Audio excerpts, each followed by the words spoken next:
রাজা বীরধরের একটি গভীর ইচ্ছে ছিল। তিনি চান ভগবানের আশীর্বাদে একটি সন্তান লাভ করতে, যাতে রাজ্যের ভার কোনো যোগ্য উত্তরাধিকারীর হাতে তুলে দিতে পারেন। সন্তান লাভের আশায় রাজা বীরধর ও তার স্ত্রী কঠোর তপস্যা করলেন।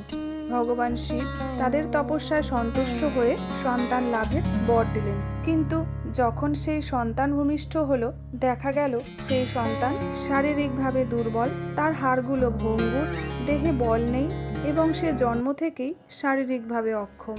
এই দৃশ্য দেখে রাজা বীরধরের হৃদয় ভেঙে গেল। রাজা তখন হতাশ হয়ে এবং নিজের দুঃখ ভাগ করে নেওয়ার জন্য শ্রীকৃষ্ণের কাছে পৌঁছালেন।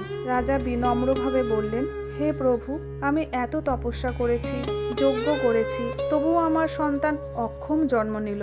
আমি তো ভগবান শিবের আশীর্বাদ পেয়েছিলাম, তবুও কেন এমন হলো? এ কি আমার ভাগ্যে আগেই লেখা ছিল? শ্রীকৃষ্ণ মৃদু হেসে বললেন, হে রাজা, তুমি ঠিক বলছো, তোমার সন্তান অক্ষম জন্মেছে, কিন্তু তুমি কি জানো কেন তার জন্ম এমন ভাবে হলো? এটি তোমার পূর্ব জন্মের কর্মফল।